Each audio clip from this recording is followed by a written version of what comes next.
Chemistry start ಆಗಿದೆ. ಆದ್ರೆ conical flask ಮತ್ತೆ ಬ್ಯೂರೇಟ್ ನಲ್ಲಿ ಯಾವ ಸೊಲ್ಯೂಷನ್ ತಗೋಬೇಕು ಅನ್ನೋದ್ರಲ್ಲಿ ಕನ್ಫ್ಯೂಷನ್ಸ್ ಇದೆ. ಫಾರ್ಮುಲಾ ಹೆಂಗ್ ಬಂತು ಗೊತ್ತಿಲ್ಲ, 1 ಮತ್ತೆ 5 ಎಲ್ಲ ಯಾಕೆ ಫಾರ್ಮುಲಾದಲ್ಲಿ ಹಾಕ್ತಾರೆ ಅಂತ ಹೇಳಿ ಗೊತ್ತಿಲ್ಲ. ಕನ್ಫರ್ಮೇಟರಿ ಟೆಸ್ಟ್ ಬರಿಬೇಕಾ, ಸ್ಕೀಮ್ ಆಫ್ ಇವ್ಯಾಲ್ಯೂಯೇಷನ್ಸ್ ಏನು, ಈ ಎಲ್ಲಾ ಕ್ವೆಶನ್ಸ್ ನಿಮ್ ತಲೆಯಲ್ಲಿ ಓಡ್ತಾ ಇದೆಯಾ? Welcome you all to PW Kannada channel. ನಾನು ಶ್ರೀಜಾ KC ಕೆಮಿಸ್ಟ್ರಿ ಮೆಂಟರ್.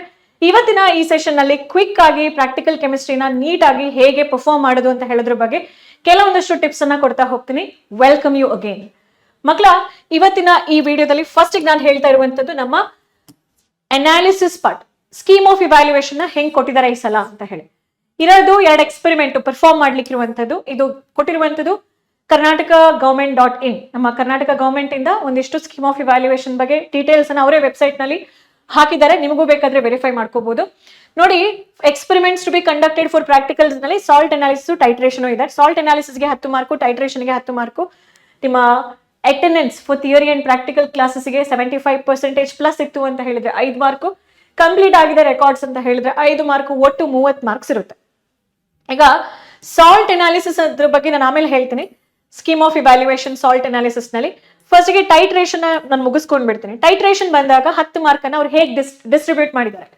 ನೀವು ಎಕ್ಸ್ಪೆರಿಮೆಂಟ್ ಅನ್ನ ಅಲ್ಲಿ ಹೋಗಿ ನಿಂತ್ಕೊಳ್ತೀರಲ್ವಾ, ನಿಂತ್ಕೊಂಡು ಪರ್ಫಾರ್ಮ್ ಮಾಡ್ತೀರಾ ಅಂತ ಹೇಳಿದ್ರೆ 3 ಮಾರ್ಕ್ ಇರುತ್ತೆ. ಅದಾಗಿದ ನಂತರ ರೆಕಾರ್ಡಿಂಗ್ ರೀಡಿಂಗ್ಸ್ ಅನ್ನ ನೀವು ಬರೀತೀರಾ ಟ್ಯಾಬ್ಯುಲರ್ ಫಾರ್ಮ್ ನಲ್ಲಿ. ನಿಮ್ಮ ಬ್ಯೂರೇಟ್ ನಲ್ಲಿ ಎಷ್ಟೆಷ್ಟು ml ಖರ್ಚಾಯ್ತು, ವಾಲ್ಯೂಮ್ ಎಷ್ಟು ಖರ್ಚಾಯ್ತು, trial 1, trial 2, trial 3, initial reading, final reading ಬರೀತಿರಲ್ವಾ. ಆ 3 ರೀಡಿಂಗ್ಸ್ಗೆ 1 ಮಾರ್ಕ್ ಇರುತ್ತೆ. ಅದು ಸರಿಯಾದ್ರೂ ಸರಿ, ತಪ್ಪಾದ್ರೂ ಸರಿ. ಇವಾಗ ಬರುತ್ತೆ ಅಕ್ಯುರೇಸಿ. ಅಕ್ಯುರೇಸಿ ಬಂದು ನಿಮ್ಮ ಆಕ್ಚುಯಲ್ ವ್ಯಾಲ್ಯೂ, ಈಗ ವಾಲ್ಯೂಮ್ ಬಂದು 19.5 ಇರಬೇಕು ಅನ್ಕೊಳ್ಳಿ. ನಿಮಗೆ 19.5 ಸಿಗೋದ್ರ ಬದಲು 20 ಸಿಗ್ತಾ ಇದೆ ಅಂದ್ರೆ 0.5 ಆಚೆ ಈಚೆ ಹೋಯ್ತು ಅಂತ ಹೇಳಿದ್ರು ಕೂಡ 1 ಮಾರ್ಕ್ ಸಿಗುತ್ತೆ. ಇಲ್ಲ 0.4 ಪ್ಲಸ್ ಆರ್ ಮೈನಸ್ ವ್ಯತ್ಯಾಸ ಬಂದ್ರೆ 2 ಮಾರ್ಕ್. 0.3 ಒಳಗಡೆ ನಿಮ್ಗೆ ವ್ಯತ್ಯಾಸಗಳು ಬಂತು, 19.5 ಸಿಗ್ಬೇಕು ಬಟ್ 19.2 ಸಿಕ್ಕಿದೆ, that is still fine, you will get marks. ಅಥವಾ 19.5 ಸಿಗ್ಬೇಕು, ನೀವು 19.8 ಅಂತ ಹೇಳೋ ವ್ಯಾಲ್ಯೂ ಸಿಕ್ಕಿದೆ ಅಂತ ಹೇಳಿ ಅನ್ಕೊಳ್ಳಿ. Burette reading I am talking about.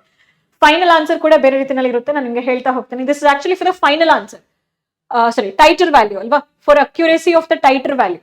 Titration ನಲ್ಲಿ ಎಷ್ಟು ml ಸಿಗ್ಬೇಕು, ಅದಕ್ಕಿಂತ ಹೆಚ್ಚು ಕಡಿಮೆ ಸಿಕ್ಕಿದೆ ಅಂತ ಹೇಳಿದ್ರೆ. ಸೊ ಟೈಟ್ರೇಷನ್ ರೀಡಿಂಗಿಗೆ, ಟೈಟರ್ ವ್ಯಾಲ್ಯೂಗೆ ನಿಮಗೆ ಮಾರ್ಕ್ಸ್ ಇದೆ.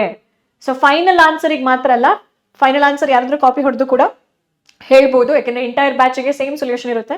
ಬಟ್ ನಿಮ್ಮ ರೀಡಿಂಗ್ಸ್ಗಳು ನಿಮ್ಮ ಇಂಡಿವಿಜುವಲ್ ರೀಡಿಂಗ್ಸ್ ಆಗಿರುತ್ತೆ. ಆದ್ರೆ ಅಕ್ಯುರೇಸಿಗೆ ಮಾರ್ಕ್ಸ್ ಅನ್ನ ಇಟ್ಟಿದ್ದಾರೆ. Please perform drop wise. ಎಲ್ಲೂ ಹೋಗೋ ಅರ್ಜೆಂಟ್ ಇಲ್ಲ. ಸೆಕೆಂಡ್ PUC ಪ್ರಾಕ್ಟಿಕಲ್ ಎಕ್ಸಾಮ್ಸ್ಗೆ ಅದರದೇ ಆದ ಮಹತ್ವವನ್ನು ಕೊಡಿ. ಪ್ರಾಕ್ಟಿಕಲ್ಸ್ ಮಾಡಬೇಕಾದ್ರೆ ಮೈಂಡು ಮತ್ತೆ ಫೋಕಸ್ 2 ಇರಬೇಕು. ಡ್ರಾಪ್ ವೈಸ್ ಅಂದ್ರೆ ಡ್ರಾಪ್ ವೈಸೇ ಕೊಡಬೇಕು. ನರ್ವಸ್ ಆಗ್ಬಿಟ್ಟು ಒಂದೇ ಸಲ ಜುಯಿ ಅಂತ ಬಿಟ್ಬಿಡೋದು, ಓಕೆನಾ, ಆತರ ಮಾಡಬೇಡಿ. ನಾವು 3 ಮಾರ್ಕ್ಸ್ ನಿಮ್ಮ ಟೈಟರ್ ವ್ಯಾಲ್ಯೂಗಿದೆ. ಕ್ಯಾಲ್ಕುಲೇಟಿಂಗ್ ದ ಮೊಲಾರಿಟಿ, ಆ ಫಾರ್ಮುಲಾ ಸಬ್ಸ್ಟಿಟ್ಯೂಟ್ ಮಾಡೋದಕ್ಕೆ 1 ಮಾರ್ಕು, ಸಬ್ಸ್ಟಿಟ್ಯೂಷನ್ಗೆ 1 mark. Final answer with unit. Molarity unit ಏನು? Mole per litre. ಏನ್ ಕಂಡುಹಿಡಿಬೇಕು ನೀವು? ಮೊಲಾರಿಟಿ ಆಫ್ KMnO4 ಕಂಡುಹಿಡಿಬೇಕು. ಯಾವ್ದ್ರ versus? KMnO4 versus FAS, ferrous ammonium sulphate salt ಅನ್ನ ಈ ಸಲ ಕೊಟ್ಟಿದ್ದಾರೆ ಅವರು. ಇದನ್ನೇ ಎಲ್ಲಾ ಕಡೆ ಕೂಡ ಕರ್ನಾಟಕದ ಪ್ರತಿ ಕಾಲೇಜ್ನಲ್ಲೂ ಟೈಟ್ರೇಷನ್ ಬಂದಾಗ FAS ಅನ್ನ ಕೊಡ್ಬೇಕು ಅಂತ ಹೇಳಿ ಅವರು ಮೆನ್ಷನ್ ಮಾಡಿದ್ದಾರೆ. Okay, most of the time ಇದಿರುತ್ತೆ. ಈಗ ಇದು ನಿಮ್ಗೆ ಪ್ರಾಕ್ಟಿಕಲ್ ಎಕ್ಸಾಮ್ಸ್ ಅಂತ ಹೇಳಿ ಗೊತ್ತಾಯ್ತು. ಟೈಟ್ರೇಷನ್ಗೆ 10 ಮಾರ್ಕ್ ಇದೆ. ಟೈಟ್ರೇಷನ್ ಅಲ್ಲಿ ಯಾವ ತರ ಮಾರ್ಕ್ಸ್ ಅನ್ನ ಡಿಸ್ಟ್ರಿಬ್ಯೂಟ್ ಮಾಡಿದರೆ ಗೊತ್ತಾಯ್ತು. ಹಾಗಾದ್ರೆ ಟೈಟ್ರೇಷನ್ ಎಕ್ಸ್ಪೆರಿಮೆಂಟ್ ನಲ್ಲಿ ಯಾವ್ದನ್ನ ಕೋನಿಕಲ್ ಫ್ಲಾಸ್ಕ್ ನಲ್ಲಿ ತಗೋಬೇಕು, ಯಾವ್ದನ್ನ ಬ್ಯೂರೇಟ್ ನಲ್ಲಿ ತಗೊಳ್ಬೇಕು, ನಿಮಗೆ ಕನ್ಫ್ಯೂಷನ್ಸ್ ಇದ್ರೆ ಈ ವಿಡಿಯೋ ಒಂದ್ಸಲ ನೋಡಿ. ನೀವೇನ್ ಮಾಡ್ತಿದ್ದೀರಾ ಆಕ್ಚುಲಿ, ನಿಮ್ ಪ್ರಿನ್ಸಿಪಲ್ ಏನು? ಟೈಟ್ರೇಷನ್ ಮಾಡ್ಬೇಕಾದ್ರೆ ಇದು ರೆಡಾಕ್ಸ್ ರಿಯಾಕ್ಷನ್, ಹೌದಾ? ಅಲ್ಲಿ ಆಕ್ಸಿಡೇಷನ್ ರಿಡಕ್ಷನ್ ನಡೀತಾ ಇದೆ. ಯಾವ್ದ್ರ ವರ್ಸಸ್ ಯಾವ್ದು? KMnO4 ಅನ್ನ ಅಸಿಡಿಕ್ ಮೀಡಿಯಂ ನಲ್ಲಿ ಸ್ವಲ್ಪ ಆಸಿಡ್ ಹಾಕ್ತೀರಾ ನೀವು. ಇಲ್ಲಿ ಸಲ್ಫ್ಯೂರಿಕ್ ಆಸಿಡ್ ನ ತಗೋತೀರಾ. FAS, ಫೆರಸ್ ಅಮೋನಿಯಂ ಸಲ್ಫೇಟು, ಅದರಲ್ಲಿ ಬೇಸಿಕಲಿ ನೀವು Fe2+ ನ ತಗೋತಾ ಇದ್ದೀರಾ, ಅಥವಾ FeSO4 ಜೊತೆಗೆ. ಅಮೋನಿಯಂ ಇಲ್ಲಿ ಏನು ವರ್ಕ್ ಆಗಲ್ಲ. ಫೆರಸ್ ಸಲ್ಫೇಟ್, ನಮ್ಮ ಫೆರಸ್ ಅಮೋನಿಯಂ ಸಲ್ಫೇಟ್ ಅಂತ ಹೇಳುವ ಮೋರ್ ಸಾಲ್ಟ್ ಏನಿದೆ ಅದರಲ್ಲಿ ಫೆರಸ್ ಸಲ್ಫೇಟ್ ಬಗ್ಗೆ ನಾನು ಮಾತಾಡ್ತಾ ಇದ್ದೀನಿ. Ferrous sulphate, okay, excuse me. ಈ ಫೆರಸ್ ಸಲ್ಫೇಟ್ ಸಾಲ್ಟ್ ಅದು ಆಕ್ಸಿಡೇಷನ್ ಸ್ಟೇಟು ಫೆರಿಕ್ ಆಗುತ್ತೆ. ಇದು MnO4- ಅಲ್ವಾ. ನಾನು ಅಯಾನಿಕ್ ಇಕ್ವೇಶನ್ ಬರೀತೀನಿ. ಪರ್ಮಾಂಗನೇಟ್ ಅಯಾನು ಆಕ್ಚುಲಿ Fe2+ ಜೊತೆಗೆ ರಿಯಾಕ್ಟ್ ಆಗುತ್ತೆ, ಆಯ್ತಾ, ಇನ್ ಆಸಿಡ್ ಪ್ರೆಸೆನ್ಸ್. ಪರ್ಮಾಂಗನೇಟ್ ಅಯೋನ್ ಏನಾಯ್ತು? Mn2+ ಆಯ್ತು. Fe2+ ಒಂದೇ ಎಲೆಕ್ಟ್ರಾನ್ ಕೊಡಕ್ಕಾಗೋದು, Fe3+ ಆಯ್ತು. ಇದ್ರ ಆಕ್ಸಿಡೇಷನ್ ಸ್ಟೇಟ್ ಎಷ್ಟೋ ಇಲ್ಲಿ +7. ಅಂದ್ರೆ ಈ ಕಂಪೌಂಡ್ ನಲ್ಲಿ ಮ್ಯಾಂಗನೀಸ್ ತನ್ನ 7 ಎಲೆಕ್ಟ್ರಾನ್ಸ್ ನ ಕಳ್ಕೊಂಡಿದ್ದಾನೆ. ಅವನು ಎಲೆಕ್ಟ್ರಾನ್ಸ್ ನ Fe ಇಂದ ಪಡ್ಕೊಂಡು Mn2+ ಆಗ್ತಾನೆ. ಇಲ್ಲಿಗೆ ಒಟ್ಟು ಚೇಂಜ್ ಏನಾಯ್ತು 5 ಎಲೆಕ್ಟ್ರಾನ್ಸ್. Fe2+ Fe3+ ಆಗ್ತಿದೆ ಅಂತ ಹೇಳಿದ್ರೆ 1 ಎಲೆಕ್ಟ್ರಾನ್ ಬರ್ಕೊಳ್ಳಿ. MnO4- Mn2+ ಆಗಿ ಚೇಂಜ್ ಆಗ್ತಾ ಇದೆ. ಆಕ್ಸಿಡೇಷನ್ ಸ್ಟೇಟು +7 ಇಂದ +2ಗೆ 7ರಿಂದ 2ಕ್ಕೆ ಚೇಂಜ್ ಆಗ್ತಿದೆ.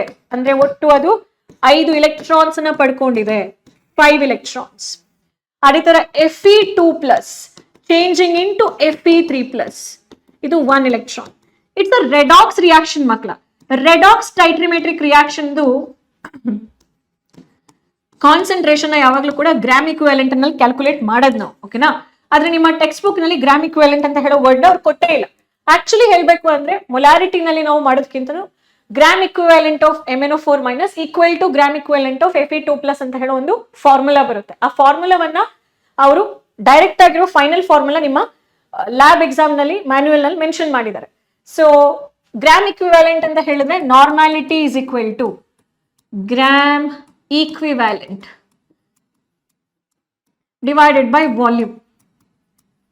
ನಾವೇನ್ ಹೇಳ್ತೀವಿ ಗೊತ್ತಾ, gram equivalent of KMnO4 is actually equal to gram equivalent of ferrous ammonium sulfate. So gram equivalent ಅಂದ್ರೆ ನಾರ್ಮಾಲಿಟಿ ಇಂಟು ವಾಲ್ಯೂಮ್. ನಮಗೆ ಗೊತ್ತು ನಾರ್ಮಾಲಿಟಿ ಅಂತ ಹೇಳೋದು ಮೊಲಾರಿಟಿಗೆ ಹೇಗೆ ಕನೆಕ್ಟ್ ಆಗಿದೆ, ಯಾಕಂದ್ರೆ ನಿಮ್ಮ ಎಕ್ಸ್ಪೆರಿಮೆಂಟ್ ಇರೋದು ಮೊಲಾರಿಟಿ ಬೇಸ್ ಮೇಲೆ. Molarity into N factor, so ನಾನು ಇವಾಗ ಇದನ್ನ ಬರೀತೀನಿ. ಗ್ರಾಮ್ ಇಕ್ವಿವ್ಯಾಲೆಂಟ್ ಅಂತ ಹೇಳಿದ್ರೆ ನಾರ್ಮಾಲಿಟಿ ಇಂಟು ವಾಲ್ಯೂಮ್ ಆಫ್ KMnO4. ಇನ್ನ ಆಗ್ಲಿಲ್ಲ, ನೀವು ಇವಾಗಲೇ ವಿಡಿಯೋ ಕ್ಲೋಸ್ ಮಾಡ್ಕೊಂಡು ಹೋಗ್ಬೇಡಿ, ಇದೇನು ಅರ್ಥ ಆಗ್ತಿಲ್ಲ ಅಂತ ಹೇಳಿ ಸ್ವಲ್ಪ ತಡ್ಕೊಳ್ಳಿ. ಫೆರಸ್ ಸಲ್ಫೇಟ್, ನಿಮ್ಗೆ ಆ ಫಾರ್ಮುಲಾ ಹೆಂಗ್ ಬಂತು ಅಂತ ಗೊತ್ತಾಗ್ಬೇಕು ತಾನೆ, 1,5 ಹೇಗ್ ಬಂತು ಅಂತ ಹೇಳಿ. ಸಿಂಪಲ್.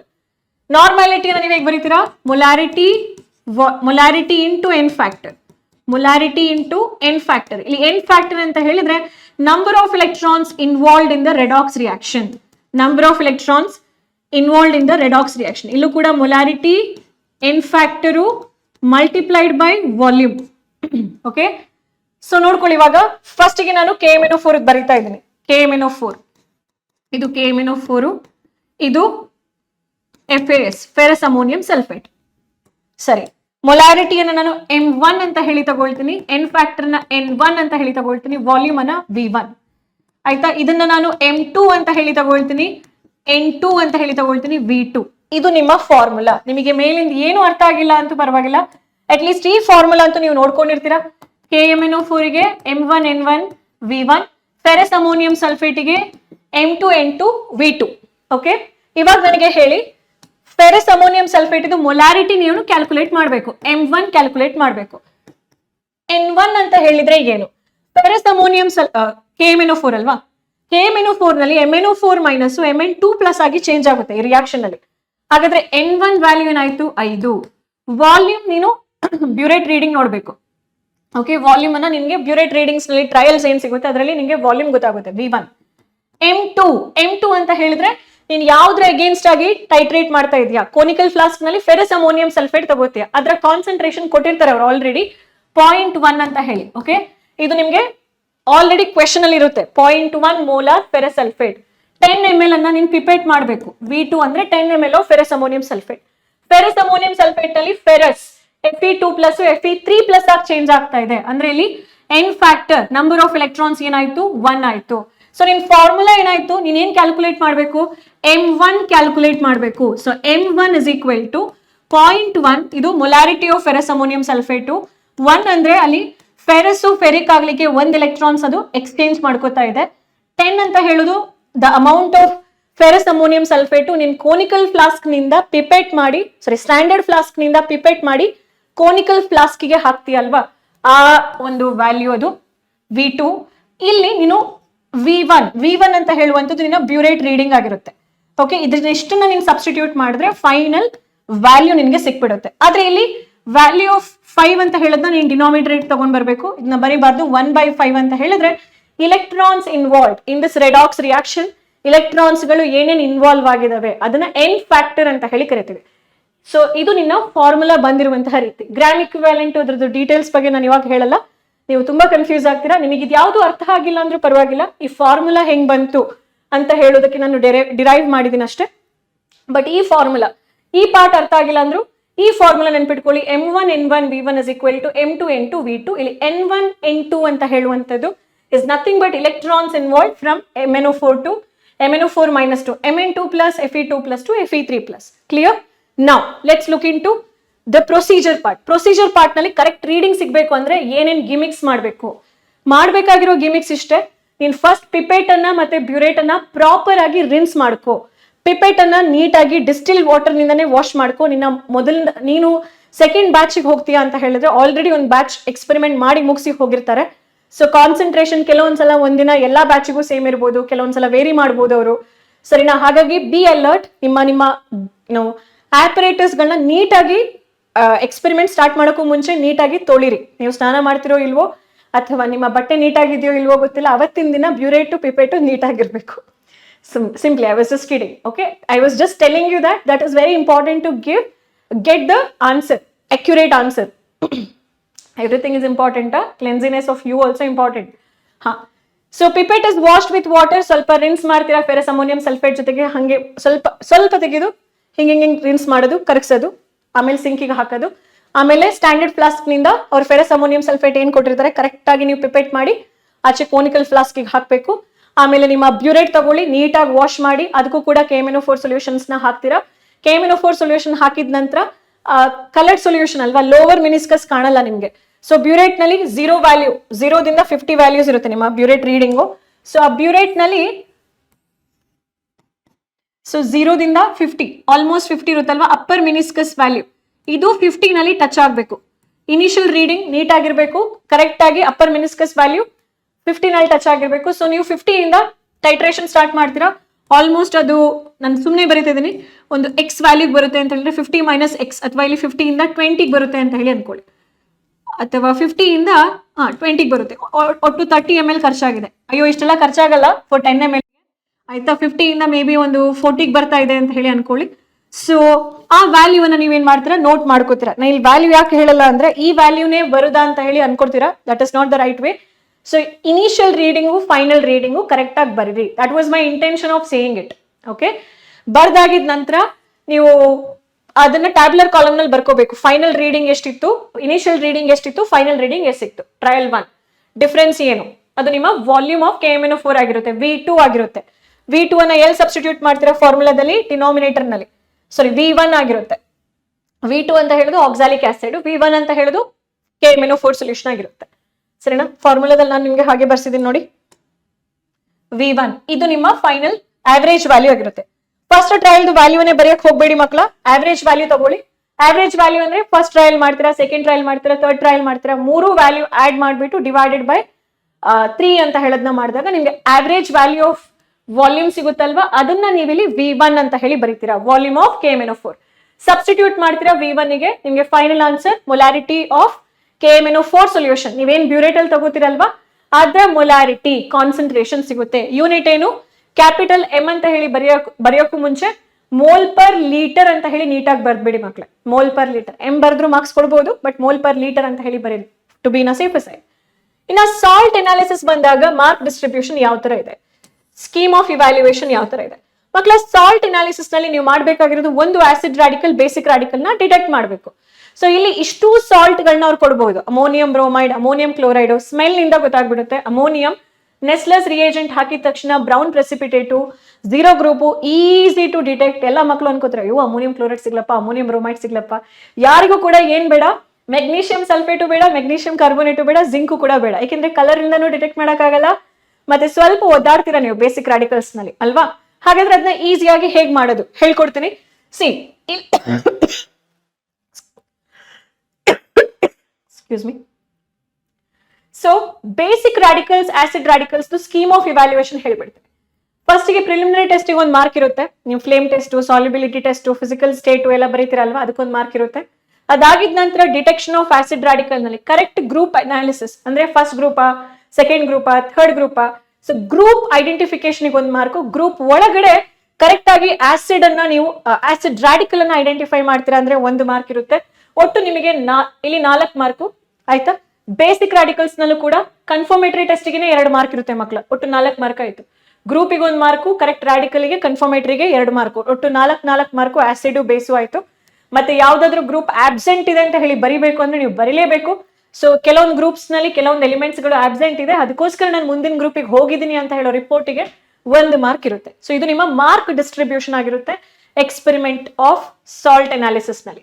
ಈಗ ಸಾಲ್ಟ್ ಅನಾಲಿಸಿಸ್ ಬಂದಾಗ ತುಂಬಾ ಜನ ಮಕ್ಕಳಿಗೆ ಎಲ್ಲೆಲ್ಲಿ ಕನ್ಫ್ಯೂಷನ್ ಆಗುತ್ತೆ ಮತ್ತೆ ಅದನ್ನ ಹೇಗೆ ಟ್ಯಾಕಲ್ ಮಾಡಬೇಕು ನೋಡೋಣ. ಇಲ್ಲಿ ಹೇಳ್ತೀನಿ ನಾನು ನಿಮ್ಗೆ. ಫಸ್ಟ್ ಗೆ ನೀವು ಸಾಲ್ಟ್ ಅನಾಲಿಸಿಸ್ ನಲ್ಲಿ ಪ್ರಿಲಿಮಿನರಿ ಟೆಸ್ಟ್ ಮಾಡ್ತೀರಾ.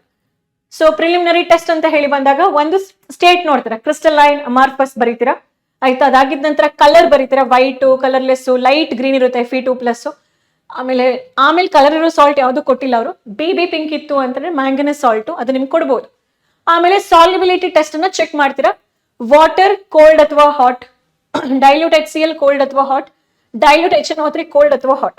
ತುಂಬಾ ಕಡೆ ಕಾಲೇಜ್ ನಲ್ಲಿ ವಾಟರ್ ಮತ್ತೆ ಡೈಲ್ಯೂಟ್ HCl ನ ಮಾತ್ರ ನೀವು ತಗೋತೀರಾ ಸಾಲ್ಯುಬಿಲಿಟಿ ಟೆಸ್ಟ್ ಗೆ. ನಿಮ್ ಕಾಲೇಜ್ ನಲ್ಲಿ ಹೇಗ್ ಮಾಡ್ಸಿದಾರೋ ಹಾಗೆ. ಓಕೆ, ಕೋಲ್ಡ್ ಮತ್ತೆ ಹಾಟ್ ಅಂತ ಹೇಳಿದ್ರೆ 1 ಸೆಕೆಂಡ್, ಇಲ್ಲಿ ನನಗೆ ಇನ್ನೂ ಒಂದು ಪಾಯಿಂಟ್ ಅನ್ನ ಆಡ್ ಮಾಡ್ಬೇಕಿತ್ತು.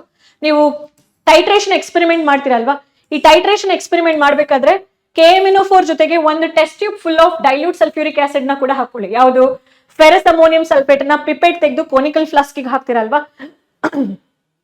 ಓಕೆ, ಸಡನ್ಲಿ ಆ ಬ್ರೀದ್ ಔಟ್ ಆಯ್ತು. ಓಕೆ, ಕೋನಿಕಲ್ ಫ್ಲಾಸ್ಕ್ ನಿಂದ ಪಿಪೆಟ್ ನಲ್ಲಿ ಫೆರಸ್ ಅಮೋನಿಯಂ ಸಲ್ಫೇಟ್ ಗೆ ಹಾಕ್ತಿರಲ್ವಾ, ಸ್ಟ್ಯಾಂಡರ್ಡ್ ಫ್ಲಾಸ್ಕ್ ನಿಂದ ಕೋನಿಕಲ್ ಫ್ಲಾಸ್ಕ್ ಗೆ. ಆ ಕೋನಿಕಲ್ ಫ್ಲಾಸ್ಕ್ ಗೆ ಒಂದು test tube full of sulphuric acid ನ, ಡೈಲ್ಯೂಟ್ ಸಲ್ಫ್ಯೂರಿಕ್ ಆಸಿಡ್ ನ ಹಾಕದ್ನ ಮರಿಬೇಡಿ. ಯಾಕೆಂದ್ರೆ ರೆಡಾಕ್ಸ್ ರಿಯಾಕ್ಷನ್ ಗೆ media is important. Okay, acid ಮೀಡಿಯಂನಲ್ಲಿ ಅದು ರೆಡ್ಯೂಸ್ ಆಗುತ್ತೆ Mn2+. ನೀವು ಹಾಕಿಲ್ಲ ಅಂದ್ರೆ ನಿಮ್ ವ್ಯಾಲ್ಯೂ ವೇರಿ ಆಗುತ್ತೆ ಮಕ್ಳೆ. Be alert. Ferrous ammonium sulphate ಹಾಕಿ ಒಂದು test tube full dilute sulphuric acid add ಮಾಡ್ಲೇಬೇಕು. ಓಕೆ, ಅದನ್ನ ನಾವು ಮರಿಬಾರ್ದು. ಮುಂದಕ್ಕೆ ಹೋಗೋಣ. ಸಾಲ್ಟ್ ಅನಾಲಿಸಿಸ್ ನಲ್ಲಿ ಮಕ್ಕಳ, ಸಾಲ್ಟ್ ಅನಾಲಿಸಿಸ್ ನಲ್ಲಿ ನೀವು ಸಾಲ್ಯುಬಿಲಿಟಿ ಚೆಕ್ ಮಾಡಿ ಕರಗುತ್ತೋ ಇಲ್ವೋ ಅಂತ ಹೇಳಿ. ಬಹುತೇಕ ಸಾಲ್ಟ್ಗಳು ನೀರಲ್ಲಿ ಕರಗುತ್ತೆ, ಕೆಲವೊಂದಷ್ಟು ಸಾಲ್ಟ್ಗಳು ಮಾತ್ರ ಕರಗದೆ ಇರುವಂತದ್ದು ಡೈಲ್ಯೂಟ್ HCl ಗೆ. ನೀವು ಡೈಲ್ಯೂಟ್ HNO3 ವರೆಗೆ ಹೋಗಲ್ಲ ಬಹುಶಃ. ಕ್ಲಾಸಿಫಿಕೇಶನ್ ಆಫ್ ಆನಯಾನ್ಸ್, ಫಸ್ಟ್ ಗೆ ನಾವು ಆಸಿಡ್ ರಾಡಿಕಲ್ಸ್ ಯಾವ ಗ್ರೂಪ್ ನಲ್ಲಿ ಬರುತ್ತೆ, ಗ್ರೂಪ್ ರಿಯೇಜೆಂಟ್ ಯಾವ್ದು ನೋಡ್ಕೊಳ್ಳಿ. ಫಸ್ಟ್ ಗ್ರೂಪ್ ಇತ್ತು, ಯಾವ್ದಾದ್ರು ಡೈಲ್ಯೂಟ್ ಆಸಿಡ್ ಹಾಕಿ ಕಾರ್ಬೋನೇಟ್ ಬಂತು ಅಂತ ಹೇಳಿದ್ರೆ, ಈಸಿ ಕಾರ್ಬೋನೇಟ್ ಸಾಲ್ಟ್ ಕೊಟ್ರೆ ಇಮಿಡಿಯೇಟ್ ಆಗಿ ಬಬಲ್ಸ್ ಬರುತ್ತೆ. ಆ ಬಬಲ್ಸ್ ಇನ್ ಸೊಲ್ಯೂಷನ್ ನಾವು ಎಫರ್ವೆಸನ್ಸ್ ಅಂತ ಹೇಳಿ ಕರೆಯೋದು. ಅದ್ ಬಂತು ಅಂದ್ರೆ ಕಾರ್ಬೋನೇಟ್. ನೀವು ಕನ್ಫರ್ಮೇಟರಿ ಮಾಡದೇ ಬೇಕಾಗಿಲ್ಲ, ನೀವು ಬರಿಬೇಕಾದ್ರೆ ಕನ್ಫರ್ಮೇಟರಿ ಬರ್ದಿರೋದಕ್ಕೆ 2 ಮಾರ್ಕ್ಸ್ ಇರುತ್ತೆ. ಓಕೆನಾ. ಸೆಕೆಂಡ್ ಗ್ರೂಪ್ ನಲ್ಲಿ ನೀವು ಸಲ್ಫ್ಯೂರಿಕ್ ಆಸಿಡ್ ನ ಹಾಕ್ತೀರಾ. ಸಲ್ಫ್ಯೂರಿಕ್ ಆಸಿಡ್ ಹಾಕಿದಾಗ ಅಲ್ಲಿ 3 ರಾಡಿಕಲ್ಸ್ ಇರುತ್ತೆ, ಕ್ಲೋರೈಡ್, ಬ್ರೋಮೈಡ್ ಮತ್ತೆ ನೈಟ್ರೇಟ್ ಅಂತ ಹೇಳುವಂತಹ ರಾಡಿಕಲ್ಸ್ ಇರುತ್ತೆ. ಸೊ ಯಾವ ತರ ಟೆಸ್ಟ್ ಗಳಿದೆ ಸೆಕೆಂಡ್ ಗ್ರೂಪ್ ನಲ್ಲಿ? ಸೆಕೆಂಡ್ ಗ್ರೂಪ್ ಅನಾಲಿಸಿಸ್ ನಲ್ಲಿ ನೀವು ಯಾವಾಗ ಸಲ್ಫ್ಯೂರಿಕ್ ಆಸಿಡ್ ಹಾಕ್ತೀರಾ ನಿಮ್ಮ ಸಾಲ್ಟ್ ಗೆ, colourless pungent smell gas gives dense white fumes with glass rod dipped in ammonium hydroxide. ಯಾವಾಗ ನೀವು ಅಲ್ಲಿ ಕ್ಲೋರೈಡ್ ಇರುತ್ತೆ ಅಂತ ಹೇಳಿ ಅನ್ಕೊಳ್ಳಿ, ಕ್ಲೋರಿನ್ ರಿಲೀಸ್ ಆಗುತ್ತೆ. ಓಕೆ, ಕ್ಲೋರಿನ್ ರಿಲೀಸ್ ಆಗುತ್ತೆ ನಿಮ್ಮ ಸಾಲ್ಟ್ ಅಲ್ಲಿ. ಇವಾಗ ಸೇ ದಟ್ ನಿಮ್ಮ ಸಾಲ್ಟ್ ಸೋಡಿಯಂ ಕ್ಲೋರೈಡ್ ಆಗಿರುತ್ತೆ ಅಥವಾ ಅಮೋನಿಯಂ ಕ್ಲೋರೈಡ್ ಆಗಿರುತ್ತೆ ಅಂತ ಹೇಳಿ ಅನ್ಕೊಳ್ಳಿ. ಯಾವಾಗ ನೀವು ಸಲ್ಫ್ಯೂರಿಕ್ ಆಸಿಡ್ ನ ಹಾಕ್ತೀರಾ, ಕಾನ್ಸಂಟ್ರೇಟೆಡ್ ಸಲ್ಫ್ಯೂರಿಕ್ ಆಸಿಡ್ ಹಾಕ್ತೀರಾ, ಆ fumes first of all hydrochloric acid ಇದು ಫ್ಯೂಮ್ಸ್ ಹೊರಗಡೆ ಬರಕ್ ಸ್ಟಾರ್ಟ್ ಆಗುತ್ತೆ. ಹೈಡ್ರೋಕ್ಲೋರಿಕ್ ಆಸಿಡ್ ಇದು ಫ್ಯೂಮ್ಸ್ ಹೊರಗಡೆ ಬರಕ್ ಸ್ಟಾರ್ಟ್ ಆದ ನಂತರ ಈ ಫ್ಯೂಮ್ಸ್ ಅನ್ನ ನೀವು ಅಮೋನಿಯಂ ಕ್ಲೋರೈಡ್ ಅಥವಾ ಅಮೋನಿಯಂ ಹೈಡ್ರಾಕ್ಸೈಡ್ ಗೆ ಡಿಪ್ ಆಗಿರುವಂತ ಒಂದು ಗ್ಲಾಸ್ ರಾಡ್ ನ ಹತ್ರ ಹಿಡಿದ್ರೆ ಅಲ್ಲಿ ಅಮೋನಿಯಂ ಕ್ಲೋರೈಡ್ ಅಂತ ಹೇಳುವಂತ ಫ್ಯೂಮ್ಸ್ ವೇಪರ್ ಸ್ಟೇಟಿಗೆ ಮತ್ತೆ ಹೊರಟೋಗುತ್ತೆ.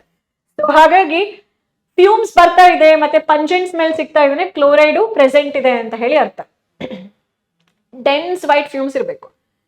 So white fumes followed by reddish brown gas ಬರ್ತಾ ಇದೆ, ಬ್ರೋಮೈಡ್ ಬಂತು ಅಂದ್ರೆ ನೀವು ಈಸಿಯಾಗಿ ಐಡೆಂಟಿಫೈ ಮಾಡ್ತೀರಾ. ಅದೇ ತರ ನೀವು ಸ್ವಲ್ಪ ಇಲ್ಲಿ ಎರಡೂ ಕೂಡ ನೀವು ಫಸ್ಟ್ ಸಲ್ಫ್ಯೂರಿಕ್ ಆಸಿಡ್ ಹಾಕ್ತೀರಾ.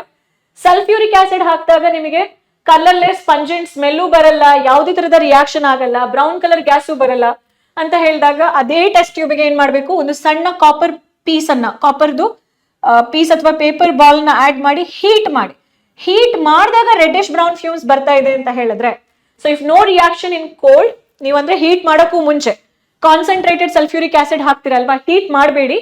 ಹೀಟ್ ಮಾಡದಿದ್ದಾಗ ಯಾವುದೇ ರಿಯಾಕ್ಷನ್ಸ್ ಬರ್ಲಿಲ್ಲ ಅಂತ ಹೇಳಿದ್ರೆ ಮಾತ್ರ ಸ್ವಲ್ಪ ಏನ್ ಮಾಡಿ, ಕಾಪರ್ ಅಥವಾ ಪೇಪರ್ ಬಾಲ್ ಅನ್ನ ನೀವು ಅದ್ರೊಳಗಡೆ ಹಾಕ್ಬಿಟ್ಟು ಹೀಟ್ ಮಾಡಿ, ಕಾಪರ್ ಪೀಸ್ ಅನ್ನ ಸಣ್ಣದು ಹಾಕಿ ಹೀಟ್ ಮಾಡಿ, ಅವಾಗ ನಿಮ್ಗೆ ರೆಡ್ಡಿಶ್ ಬ್ರೌನ್ ಫ್ಯೂಮ್ಸ್ ಬರ್ತಾ ಇದೆ ಅಂತ ಹೇಳಿದ್ರೆ ನೈಟ್ರೇಟ್ ಅಯಾನ್ ಪ್ರೆಸೆಂಟ್ ಇದೆ ಅಂತ ಹೇಳಿ ಅರ್ಥ. ಕ್ಲೋರೈಡ್ ಇತ್ತು ಅಂದ್ರೆ ಕನ್ಫರ್ಮೇಟರಿ ಟೆಸ್ಟ್ ಅನ್ನ ನೀವು ಬರೀರಿ ಆಯ್ತಾ. ಯಾವ್ದು ಈಸಿ ನಿಮ್ಗೆ ಕನ್ಫರ್ಮೇಟರಿ ಟೆಸ್ಟ್ ಬರೆಯಕ್ಕೆ? So salt, potassium dichromate crystals, dry test tube, concentrated sulphuric acid, orange red vapours. ಇದನ್ನ ಹೆಚ್ಚಿನ ಸ್ಕೂಲ್ಸ್ ನಲ್ಲಿ ಮಾಡಿಸಲ್ಲ. ನೀವು ಜಾಸ್ತಿಯಾಗಿ ಮಾಡುವಂತದ್ದು ಕೆಲವೊಂದ್ಸಲ ಸಿಲ್ವರ್ ಕ್ಲೋರೈಡ್ ಟೆಸ್ಟ್ ಆಗಿರುತ್ತೆ, silver nitrate test. But silver nitrate test ಅನ್ನ ಕನ್ಫರ್ಮೇಟರಿ ಟೆಸ್ಟ್ ಅಂತ ಹೇಳಿ ನಾವು ಕನ್ಫರ್ಮ್ ಮಾಡಬಹುದು. ಯಾವ್ದಾದ್ರು ಒಂದು ಕನ್ಫರ್ಮೇಟರಿ ಟೆಸ್ಟ್ ಅನ್ನ ನೀವು ಬರೀಬಹುದು. ಇಲ್ಲಿ ಬಹಳಷ್ಟು ಕನ್ಫರ್ಮೇಟರಿ ಟೆಸ್ಟ್ ಇದೆ. Dichromate, chromyl chloride test. ಕೆಲವೊಂದು ಕಾಲೇಜ್ ನಲ್ಲಿ ಕ್ರೋಮೈಲ್ ಕ್ಲೋರೈಡ್ ಟೆಸ್ಟ್ ಮಾಡಿಸ್ತಾರೆ, ಇನ್ನ ಕೆಲವೊಂದು ಕಾಲೇಜ್ ನಲ್ಲಿ ಇದನ್ನ ಮಾಡಿಸುದಿಲ್ಲ. ಅವ್ರು ಡೈರೆಕ್ಟ್ ಆಗಿ ಸಿಲ್ವರ್ ನೈಟ್ರೇಟ್ ಟೆಸ್ಟ್ ಅನ್ನ ಕೊಟ್ಬಿಡ್ತಾರೆ. ಸೊ ಸಾಲ್ಟ್ ಸೊಲ್ಯೂಷನ್ ಪ್ರಿಪೇರ್ ಮಾಡೋದು, ಸ್ವಲ್ಪ ಸಾಲ್ಟ್, ಅದಕ್ಕೆ ಸ್ವಲ್ಪ ಡಿಸ್ಟಿಲ್ ವಾಟರ್, ಆಮೇಲೆ ಅದಕ್ಕೆ ಸ್ವಲ್ಪ ಸಿಲ್ವರ್ ನೈಟ್ರೇಟ್ ಸೊಲ್ಯೂಷನ್ ಹಾಕೋದು. ಸಿಲ್ವರ್ ಕ್ಲೋರೈಡ್ ಅಂತ ಹೇಳೋ ಕರ್ಡಿ ವೈಟ್ ಪ್ರೆಸಿಪಿಟೇಟ್ ಬಂದ್ರೆ ಕ್ಲೋರೈಡ್ ಅಯಾನ್ ಪ್ರೆಸೆಂಟ್. ಅದೇ ನೀವು ಸಿಲ್ವರ್ ನೈಟ್ರೇಟ್ ಹಾಕಿದಾಗ ಬ್ರೋಮೈಡ್ ಇತ್ತು ಅಂತ ಹೇಳಿದ್ರೆ ಸಾಲ್ಟ್ ಹಾಕಿ water shaken to dissolve, water shaken to dissolve. Salt ಅನ್ನ ಏನ್ ಮಾಡ್ತೀರಾ ಅಂದ್ರೆ ನೀವು ನೀರನ್ನು ಕರಗಿಸ್ತೀರಾ, ಅದಕ್ಕೆ Cl2 water 3 drops of CCl4. The mixture is shaken well. Red globule ಬಂತು ಅಂದ್ರೆ bromide ion. Most of the college ನಲ್ಲಿ ಈ ಕನ್ಫರ್ಮೇಟರಿ ಟೆಸ್ಟ್ ಗಿಂತನೂ ಕೂಡ ಸಿಲ್ವರ್ ನೈಟ್ರೇಟ್ ಟೆಸ್ಟ್ ಅನ್ನ ಹಾಕ್ತೀರಾ. ಸಿಲ್ವರ್ ನೈಟ್ರೇಟ್ ಟೆಸ್ಟ್ ಅಂತ ಹೇಳಿದ್ರೆ ಸಾಲ್ಟ್ ಸೊಲ್ಯೂಷನ್ AgNO3, ನಿಮ್ಗೆ ಯೆಲ್ಲೋ ಕಲರ್ ಪ್ರೆಸಿಪಿಟೇಟ್ ಬಂತು ಅಂದ್ರೆ ಬ್ರೋಮೈಡ್ ಕನ್ಫರ್ಮ್ ಆಯ್ತು ಅಂತ ಹೇಳಿ. ಅಂದ್ರೆ ಬರಿಬೇಕಾದ್ರೆ ಎರಡು ಕನ್ಫರ್ಮೇಟರಿ ಬರೆಯೋ ಅವಶ್ಯಕತೆ ಇಲ್ಲ. ಯಾವ್ದಾದ್ರು ಒಂದು ಕನ್ಫರ್ಮೇಟರಿ ಟೆಸ್ಟ್ ಗೆ ನಿಮ್ಗೆ ಕಂಪ್ಲೀಟ್ ಆಗಿ 2 ಮಾರ್ಕ್ಸ್ ಸಿಕ್ಕೇ ಸಿಗುತ್ತೆ. ಓಕೆನಾ? ಒಂದು ಕನ್ಫರ್ಮೇಟರಿ, ಒಂದು ಪ್ರೆಸೆನ್ಸ್ ಟೆಸ್ಟ್ ಅನ್ನ ನೀವು ಬರೀಬೇಕು. ಆಮೇಲೆ confirmatory test for nitrate ion. Nitrate ion confirmatory test ಬಂದು ಬ್ರೌನ್ ರಿಂಗ್ ಟೆಸ್ಟ್. ಸೊ ಇದನ್ನ ನಾವು ಮಾಡಿಸಿರ್ತೀವಿ ನಿಮ್ಮ ಲ್ಯಾಬ್ ಅಲ್ಲಿ. ಸೊಲ್ಯೂಷನ್ ಅಲ್ಲಿ through sides of the test tube drop wise ನೀವೇನ್ ಮಾಡ್ಬೇಕು, ಸಲ್ಫ್ಯೂರಿಕ್ ಆಸಿಡ್ ನ ಬಿಡಬೇಕು. ನೈಟ್ರೇಟ್ ಇತ್ತು ಅಂತ ಹೇಳಿದ್ರೆ ಅದು ಬ್ರೌನ್ ರಿಂಗ್ ಅನ್ನ ಫಾರ್ಮ್ ಮಾಡುತ್ತೆ. ಬ್ರೌನ್ ರಿಂಗ್ ಇತ್ತು ಅಂದ್ರೆ ನೈಟ್ರೇಟ್ ಅಯಾನ್ ಪ್ರೆಸೆಂಟ್ ಆಯ್ತು.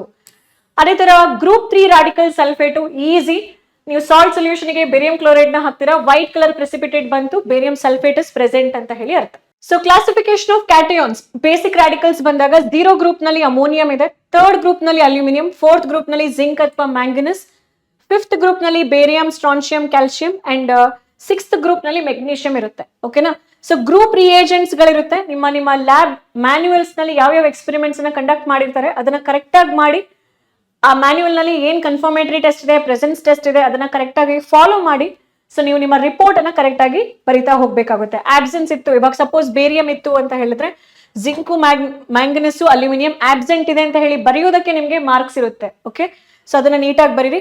ಯಾಕೆಂದ್ರೆ ಕೆಲವೊಂದು ಕಾಲೇಜ್ ನಲ್ಲಿ ಕೆಲವೊಂದು ರಿಯೇಜೆಂಟ್ಸ್ ಗಳಿರುತ್ತೆ, ಕೆಲವೊಂದು ರಿಯೇಜೆಂಟ್ಸ್ ಗಳಿಂದ ಅವರು ಕನ್ಫರ್ಮೇಟರಿ ಟೆಸ್ಟ್, ಪ್ರೆಸೆನ್ಸ್ ಟೆಸ್ಟ್ ಅನ್ನ ಮಾಡಿಸಿರ್ತಾರೆ.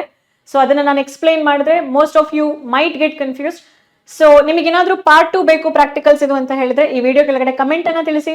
ನಿಮಗೆ ಬೇಸಿಕ್ ರಾಡಿಕಲ್ಸ್ ಡಿಟೆಕ್ಷನ್ ಇನ್ನ ಒಂದು ವಿಡಿಯೋ ಬೇಕು ಅಂತ ಹೇಳಿದ್ರೆ ಖಂಡಿತವಾಗ್ಲೂ ನಾನು ಮತ್ತೆ ಮಾಡ್ತೀನಿ. ಅವಾಗ ನಿಮಗೆ ಬೇಕಾಗಿರುವಂತಹ ಡೌಟ್ಸ್ ಅಥವಾ ನಿಮ್ಗೆ ಇರುವಂತಹ ಡೌಟ್ಸ್ ಅನ್ನ ನಾನು ಕ್ಲಾರಿಫೈ ಕೂಡ ಮಾಡ್ತಾ ಹೋಗ್ತೇನೆ. Okay? So acid radical detection ಹೇಳ್ಬೋದು, ಬಟ್ ಬೇಸಿಕ್ ರಾಡಿಕಲ್ಸ್ ಡಿಟೆಕ್ಷನ್ ಹೇಳ್ಬೋದು. ಬಟ್ ನಿಮಗೆ ಅವಶ್ಯಕತೆ ಇದೆ ಅಂತ ಹೇಳಿದ್ರೆ ನೀವು ಖಂಡಿತವಾಗ್ಲೂ ಕೂಡ ಟೆಸ್ಟ್ ಒಂದು ಪಾಯಿಂಟ್ ಅನ್ನ ಮೆನ್ಷನ್ ಮಾಡಿ. ಸೊ ಒಂದು ಸಜೆಷನ್ ಏನಪ್ಪಾ ಅಂತ ಹೇಳಿದ್ರೆ, ಆ ಗ್ರೂಪ್ ರಿಯೇಜೆಂಟ್ ಅನ್ನ ನೀವು ಆಡ್ ಮಾಡ್ಬೇಕಾದ್ರೆ ಸ್ಲೋ ಆಗಿ ಆಡ್ ಮಾಡಿ, ಹೀಟ್ ಮಾಡೋ ಜಾಗದಲ್ಲಿ ಹೀಟ್ ಮಾಡಿ, ಕೂಲ್ ಮಾಡೋ ಜಾಗದಲ್ಲಿ ಕೂಲ್ ಮಾಡಿ, ಪ್ರೆಸಿಪಿಟೇಷನ್ ರೀಅಪಿಯರ್ ಆಗ್ತಾ ಇದೆಯಾ ಅಂತ ಹೇಳಿ ಚೆಕ್ ಮಾಡೋ ಜಾಗದಲ್ಲಿ ಅದನ್ನ ನೀವು ಮಾಡ್ಬೇಕಾಗುತ್ತೆ. ಸೊ ಇಲ್ಲಿ ತುಂಬಾ ರಿಯಾಕ್ಟೆಂಟ್ಸ್, ರಿಯೇಜೆಂಟ್ಸ್ ಗಳಿದೆ, ಅದನ್ನ ನೆನ್ಪಿಟ್ಕೊಳ್ಳಿ. ಬಿಹೈಂಡ್ ದ ರಿಯಾಕ್ಷನ್ ಕೆಮಿಸ್ಟ್ರಿ ಏನು, ಆಕ್ಚುಯಲ್ ಪ್ರಿನ್ಸಿಪಲ್ಸ್ ಏನು, that will see in KCT paper. Until then, take care, Makla. Bye bye.